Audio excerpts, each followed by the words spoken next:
أعوذ بالله من الشيطان اللعين الرجيم بسم الله الرحمن الرحيم وبه نستعين وهو خير ناصر ومعين وصلى الله على محمد وآله الطيبين الطاهرين أما بعد بسم الله الرحمن الرحيم إذا الشمس كورت وإذا النجوم انكدرت وإذا الجبال سيرت وإذا العشار عطلت وإذا الوحوش حشرت صدق الله العلي العظيم. Dear brothers and sisters, Assalamu Alaikum wa rahmatullahi wa barakatuh. Today, inshallah, we would look at Surah number 81, Surah Takweer of the Holy Quran. We will discuss some important points about this surah. So let's start with the period of its revelation, when it was revealed and where it was revealed. So if you look at the subject matter and the style of the surah, we would clearly see that this surah belongs to the earliest surahs of the Quran, which was revealed in Mecca. What are the themes and what is the subject matter of this surah? This surah again talks about the Qiyamat and the institution of Nubuwwat of the Prophet sallallahu alaihi wasallam. So in the first 6 verses, the first stage of the Qiyamat, the day of resurrection, has been mentioned, when the sun will lose its light, the stars will scatter, the mountains will be uprooted and will disperse, the people will become heedless of their dearest possessions, the beasts of the jungle will be dazed and will gather together, and the seas will boil up. So these are some of the things which have been mentioned in the beginning of the surah. Then in the next 7 verses, the second stage of the day of Qiyamah has been described, when the souls, the nufus, will be reunited with the bodies. The records, the hisab kitab will be laid open. The people will be called to account for their crimes. Heaven and hell will be brought into full view after depicting the hereafter. Thus, man has been left to ponder his own self and deeds, and saying by Allah subhanahu wa ta'ala, then each man shall himself know what he has brought with him. So after this theme of the Qiyamat and depicting the horrible scenes of the day of Qiyamat and how the people would be gathered together and brought to their accounting, Allah subhanahu wa ta'ala talks about the Prophet sallallahu alaihi wasallam's nubuwwat.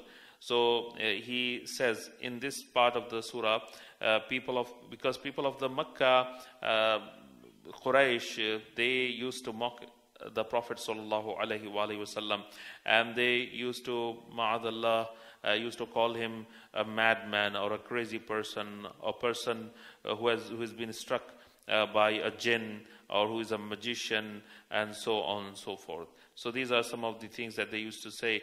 But the Prophet of Allah subhanahu wa ta'ala here has been praised by Allah subhanahu wa ta'ala, and Allah subhanahu wa ta'ala is inviting the people to look at the content of the Quran and to look at what the Prophet sallallahu alaihi wasallam has said, and look at it carefully. If they look at it carefully, they would definitely be convinced that this cannot be from a person who is, ma'azallah, not in his sane mind.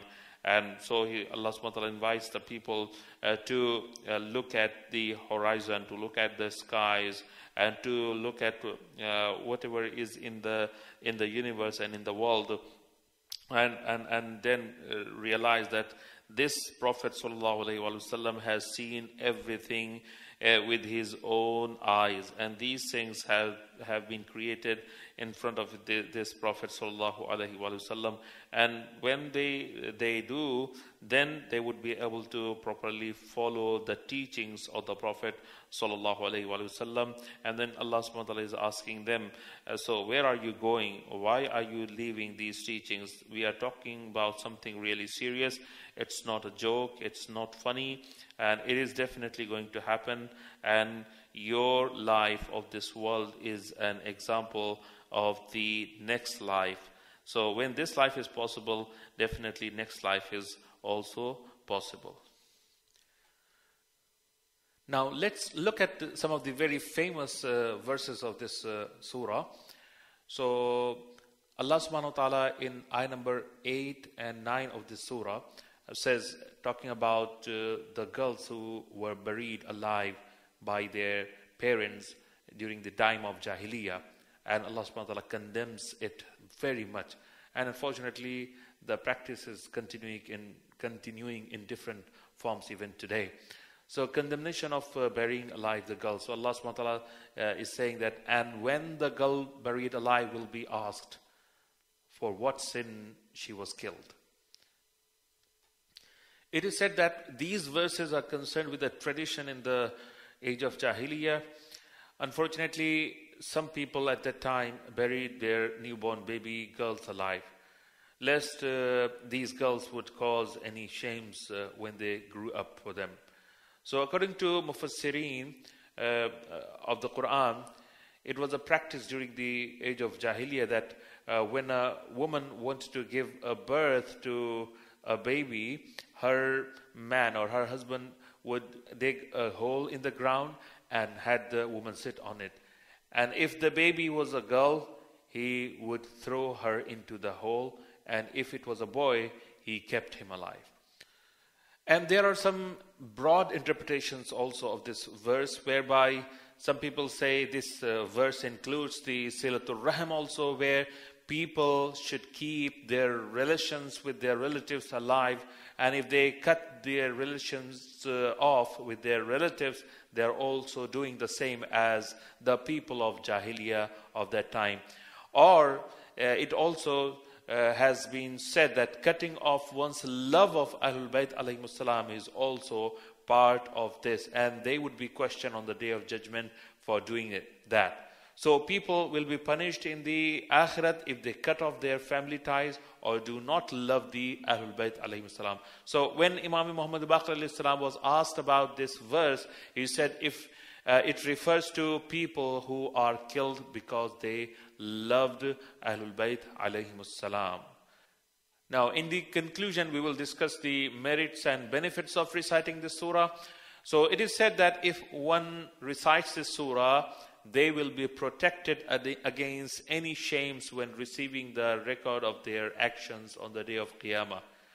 And Alhamdulillah, it is also a very great blessing. Those people who have some izzat and honor, they would want to protect their honor and izzat, and they don't want themselves to be dishonored on the Day of Judgment because of certain deeds or certain things that they may have done, and then those would be exposed on that day. So when somebody recites this surah, Allah subhanahu wa ta'ala would protect their honor on that day, and they would not be shamed. So one will also be protected against any betrayals, according to some interpretations. It is also recommended to recite the surah in order to improve the pain or damage in one's eye. So this was a very brief outlook on the Surah to Takweer, and Alhamdulillah, I hope it was useful for all of us. Please remember each other in the dua, and inshallah, Allah subhanahu wa ta'ala accepts all our a'mal. Wassalamu alaikum wa rahmatullahi wa barakatuh.